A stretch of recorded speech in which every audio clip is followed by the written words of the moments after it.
Seseorang yang berhenti belajar adalah orang lanjut usia, meskipun umurnya masih remaja. Seseorang yang tidak pernah berhenti belajar akan selamanya menjadi pemuda. Henry Ford. Halo, Assalamualaikum. Perkenalkan, saya Abida Nurfadilah dengan NIM 2181-2141001, mata kuliah Manajemen Administratif, Prodi S1 Akuntansi, Universitas Negeri Yogyakarta. Pada kesempatan kali ini, saya akan menjelaskan tentang sistem dan prosedur kantor, serta tata ruang kantor. Selamat mendengarkan. Sebelum melangkah lebih lanjut, apa ya maksud dari sistem dan prosedur kantor? Nah, GRTRI menjelaskan maksud dari hal tersebut adalah serangkaian langkah yang saling terkait antara satu langkah dengan yang lainnya dan dilakukan oleh banyak orang. Selanjutnya, saya akan menjelaskan bagaimana sistem dan prosedur kantor pemerintah Desa Dukorejo dalam mengelola surat masuk dan keluar.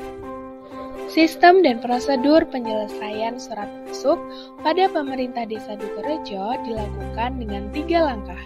Langkah yang pertama, surat yang masuk dibaca terlebih dahulu oleh sekretaris desa. Langkah kedua, sekretaris desa menyerahkan surat yang telah dibaca ke KAUR umum, kemudian dibuatkan kartu kendali. Surat difotokopi dengan lembar yang pertama atau yang asli diteruskan ke kepala desa, dan lembar yang kedua diarsipkan. Langkah ketiga, kepala desa membaca surat tersebut, kemudian memberikan perintah ke kepala seksi sebagai tindak lanjut.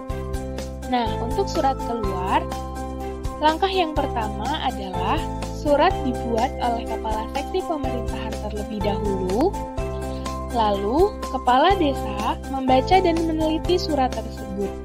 Jika terdapat kesalahan, maka perlu direvisi oleh kepala seksi pemerintahan. Namun jika surat tersebut sudah benar, kemudian ditandatangani oleh kepala desa. Lalu langkah yang terakhir adalah surat yang telah ditandatangani selanjutnya digandakan. Lembar pertama atau yang asli dikirim ke alamat atau orang yang bersangkutan, dan lembar yang kedua diarsipkan. Selanjutnya, penjelasan mengenai analisis gerak tangan kepala desa dalam menandatangani surat menurut teori Derplik. Pertama, mencari atau search. Kepala seksi pemerintahan meminta warga untuk menunjukkan identitas diri seperti akta lahir ataupun KK. Kedua, menemukan atau find. Warga memberikan identitas diri ke kepala seksi pemerintahan. Dapat juga keseluruhan data yang diminta sebelumnya oleh kepala seksi pemerintahan. 3. Memilih atau select, yaitu data yang diberikan oleh warga selanjutnya dipilih untuk dijadikan dasar pembuatan surat yang terkait. Keempat, mencekau atau grasp.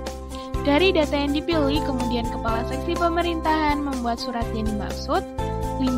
Berjalan dengan muatan atau transport loaded, yaitu dalam proses pembuat surat pengantar, data yang diterima oleh kepala seksi pemerintahan disalin kembali untuk melengkapi data pada isi surat. 6. Memeriksa atau inspect, itu surat dibaca dan dikoreksi bersama-sama dengan warga yang bersangkutan. Apabila tidak ada kesalahan, surat akan diserahkan ke kepala desa. Namun, jika terdapat kesalahan, akan diperbaiki terlebih dahulu. 7. Meletakkan atau position. Surat yang sudah benar diberikan ke kepala desa untuk ditandatangani. 8. Menggunakan auto use. Kepala desa menggunakan pen khusus untuk memberikan tanda tangan dan cap atau stempel agar tanda tangan yang diberikan menjadi valid. 9. Menghimpun atau assemble. Pemberian cap atau stempel setelah surat ditandatangani yang menandakan kevalidan surat tersebut. 10. Meletakkan guna pengerjaan berikutnya atau preposition. Pada saat pemberian tanda tangan dan cap atau stempel diletakkan pada posisi yang sudah tertera di surat. Dan terakhir, 11, yaitu melepaskan muatan atau release load. Surat diberikan kembali oleh kepala desa ke kepala seksi untuk diberikan ke warga yang bersangkutan agar ditindaklanjuti. Berikutnya adalah tata ruang kantor, yakni pengaturan tata letak tempat kerja dan alat penunjangnya secara efisien. dengan tujuan menghemat tenaga dan waktu yang digunakan, mewujudkan rasa nyaman saat bekerja dan memberikan citra bagi pengunjung.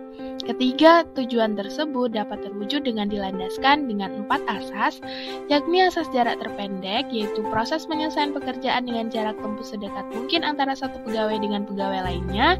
Kedua, asas rangkaian kerja, asas yang mengatur pegawai dan alat penunjangnya diletakkan secara berurutan sesuai prosedur penyelesaian pekerjaan.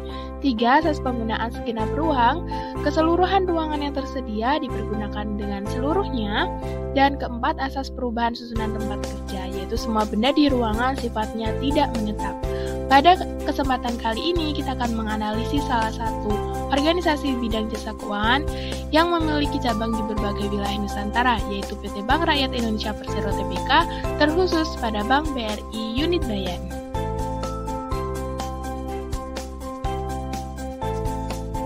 Berdasarkan ilustrasi denah yang terlihat, dapat diidentifikasi bahwa Bank BRI Unit Bayan telah memenuhi keempat asas tata ruang kantor. Asas jarak terpendek ditunjukkan dengan pelayanan customer service yang bersebelahan dan jarak antara teller dengan nasabah yang tidak terlalu jauh. Asas kedua, yakni asas rangkaian kerja, tercermin mulai dari nasabah tiba di tempat parkir, kemudian mengambil nomor antrian, baik customer service atau teller, dan mengisi slip, penyetoran ataupun penarikan, lalu menunggu hingga satpam memanggil nomor antrian. Langkah selanjutnya, saat nasabah dipanggil oleh satpam, menunggu di kursi antrian depan teller dan dipanggil oleh petugas teller atau customer service. Nasabah selanjutnya mengemukakan maksud dan tujuannya agar diselesaikan oleh petugas. Keperluan yang telah diselesaikan petugas, nasabah dapat meninggalkan bank. Asas ketiga ialah asas penggunaan segenap ruang. Terlihat dengan keseluruhan ruangan terpakai secara efisien.